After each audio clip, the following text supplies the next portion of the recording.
I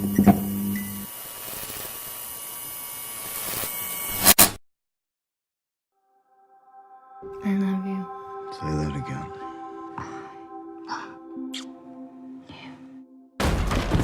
You're under arrest for the murder of Roland LeGrand. Got the wrong guy, pal. I was with her all night. Come on, let's go.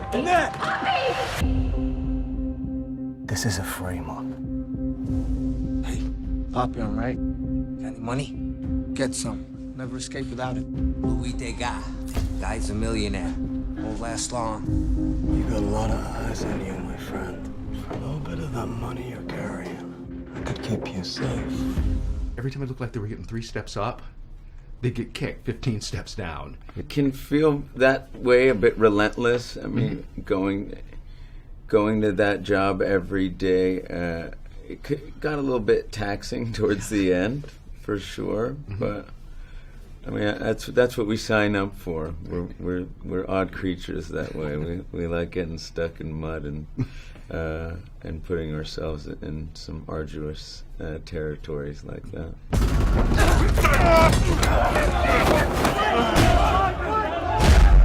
And it was almost another question I was going to ask. Yeah, I mean, obviously it's a movie, but just looking at the conditions that you guys were in, you're in these dirt holes, you're in mud, you're in all this stuff.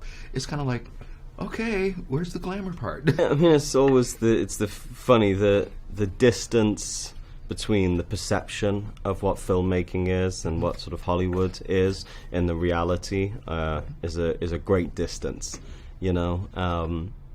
It's exciting and it's fulfilling and it's nourishing, and I feel deeply, deeply compelled to do it and incredibly grateful that I get an opportunity. But the sort of glamour doesn't really enter into the equation in my experience.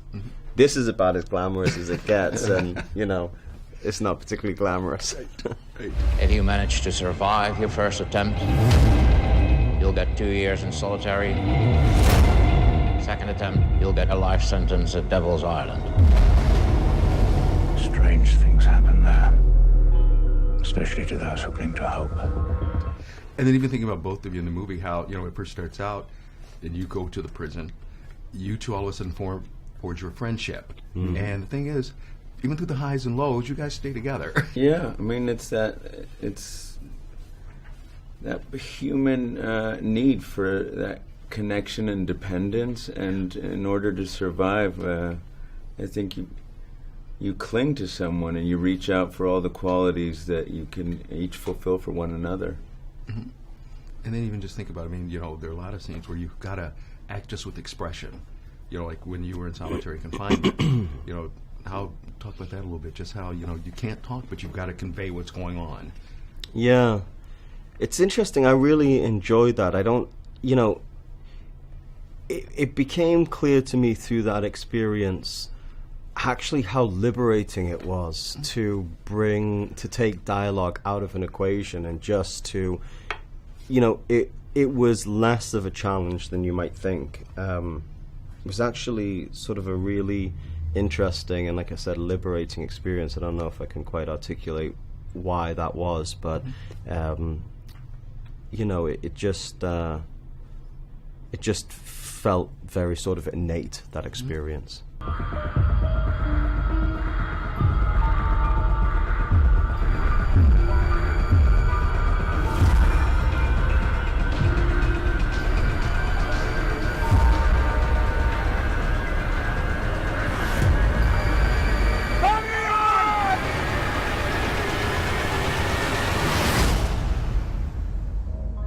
If I ever get out, I'm gonna live a different kind of life. Well, gentlemen, I enjoyed the movie. Thank you both very much for your time. Great Thank to see you. Love Detroit. Yeah. All right. I've never been to Detroit. I'm gonna get I there love one of these Detroit. days.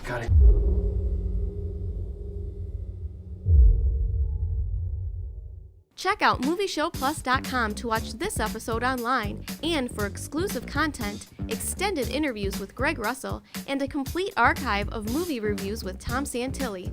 Also, make sure to like and follow us on social media and on our Movie Show Plus YouTube channel.